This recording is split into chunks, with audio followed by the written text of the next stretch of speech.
welcome to another edition of Lightest and Best, where we look at the lightest and best offerings from a variety of manufacturers. And today we have a treat. This is my first review of a Liong Mah knife, and this is called the Lanny Flipper. It is not the lightest of Liong Mah's knife. He makes one knife that is 0.2 ounces lighter. It's the Warrior 1 version 2 in carbon fiber. This is 0.2 ounces, a little lighter. However, the Lanny's flipper is the shortest. It has a 3¼ inch blade, whereas the Warrior has a 3.4 inch blade, more or less. And this is a great knife. You're really going to enjoy it. Liong Mah is a knife maker and designer that's historically important. In the past, he's made larger knives like the Remedy, the Warrior 2, the Ace, the Tempest, the Kitchen Utility Folder, and the GSD. These are all 3.5 to 4 inch blade length knives. The Warrior 1 came in at 3.4 inch, but the Lanny's Clipper has come in even shorter than that at 3¼ inch. So instead of calling this the lightest and best of Liong Mah, we're going to call it the shortest and best of Liong Mah. What got me interested in Liong Mah was seeing one of my favorite reviewers' knife collection.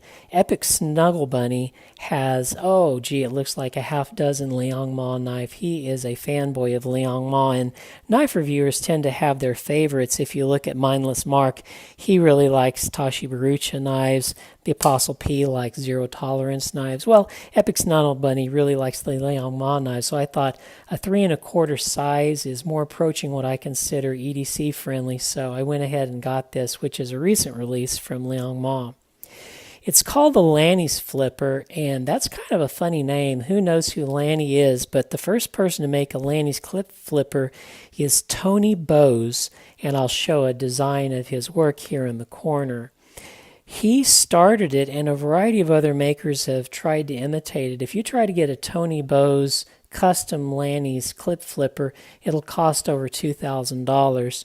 There's another maker who's attempted to imitate the Lanny's clip flipper design. That's Enrique Pena, and here's an example of Enrique Pena's interpretation of the Lanny's clip flipper. And I'm going to compare these two attempts to replicate them. As you can tell, they're very similar. They both have carbon fiber handles. They both have bolster locks. I'll flip them over here. But the bolster lock, it's like a frame lock, except it has the carbon fiber scale here, and part of the bolster is actually the lock. That's why it's called a bolster lock. But they both have bolster locks.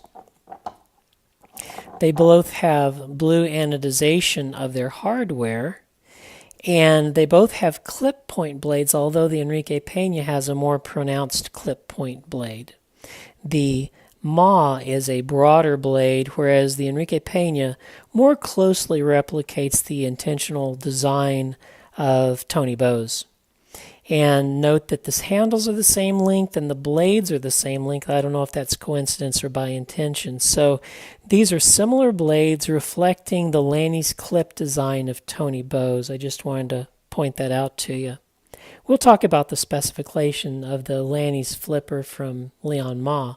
The blade length is 3.25 inches long. The handle length is 4¼ inch long, giving a total ninth length of 7.5 inches. The weight of the ninth is 3.9 ounces. We have some others for comparison. We'll start with the Spyderco, which is a little smaller than the Mah knife. We have the Zero Tolerance 0562, which is a little larger. We have the Chris Reeve Small Sabenza, which is a little smaller. We have the Mini Griptilian, which is also a little smaller. And I've shown this before, the Liong Mah Warrior 1 version 2, which is a little larger. And then the Enrique Pena Lanny's clip flipper, which is pretty much exactly the same size. The blade is made of S35 VN steel with a clip point configuration. It has a compound grind. The principal primary grind is hollow ground and comes to a nice thin edge. The tip and the flats have a satin grind. On the show side is the Liong Mah Design's maker mark, and on the clip side you have the blade steel designation, which is S35 VN. In the flats you'll find a fuller groove, and this gives you two opening techniques. It's primarily a flipper, but you can use the fuller groove as a nail nick. I've been unable to finger flick it out, but then I'm not a great finger flicker. The hollow grind part has a stone wash that's very light, and you can even see some reflection in it. And the tip and flat have the satin finished. The jimping on the Liong Mah knife is distinctive. As you can tell, it is a sawtooth pattern with unidirectional traction. It comes mildly angular up this way and then has a sharp angle down. So you can rub your thumb across it this way and it's smooth, but when you push your thumb into it, it gives you traction. This is a theme that occurs in other Liong Mah knives. As you can see, the Warrior 1's jimping is very similar. It's smooth going this way, but gives you traction when you press against it moving forward.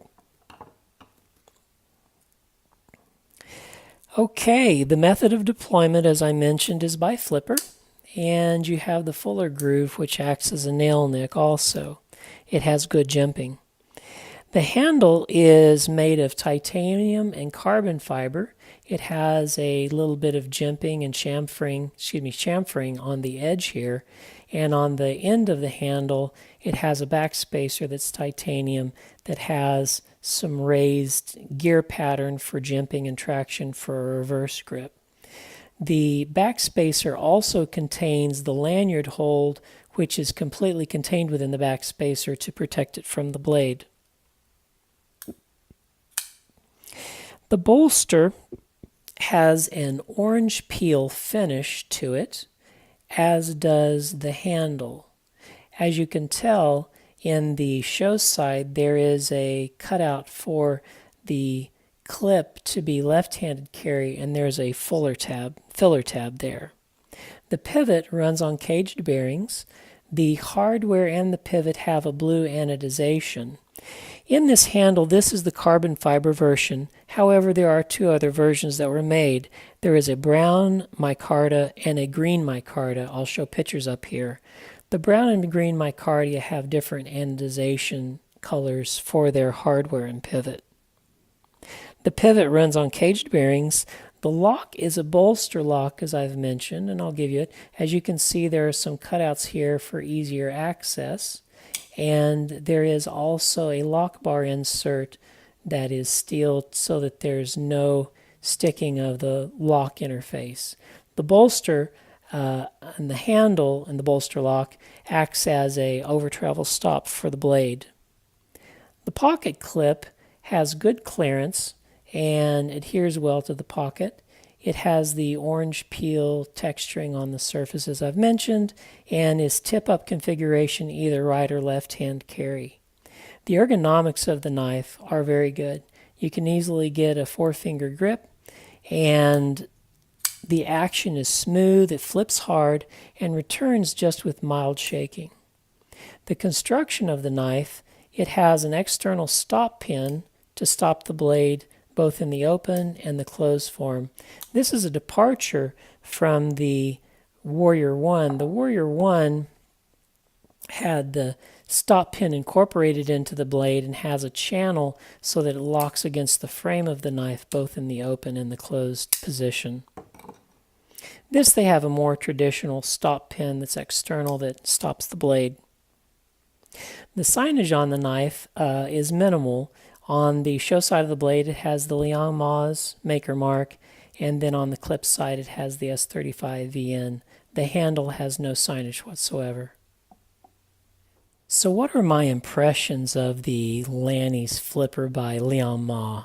Are there opportunities for improvement?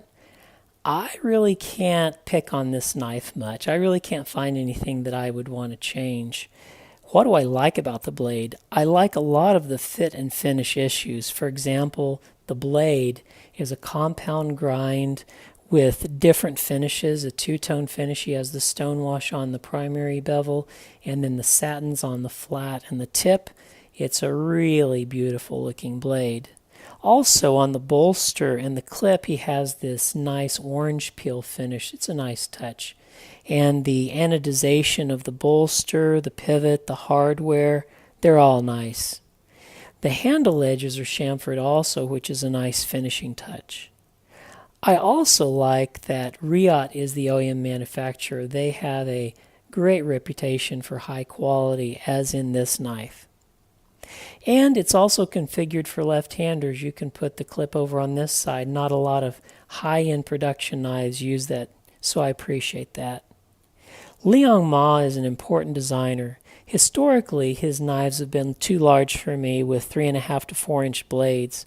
And then the Warrior 1 version 2 came out with a blade that was 3.4 inches. Now we have the Lanny's flipper with a blade side of 3.25 inches. If you're wanting a Liong Mah design in a more EDC friendly size, then this is your knife. Liong Mah has taken a traditional design of Tony Bose's Lanny's clip and he's added new elements like the pocket clip and the flipper and give it a new modern utility. I highly recommend it. I'm a fan. Well, thanks for watching. Like and subscribe if you haven't already, and we'll see you on the next House of Wisdom knife video.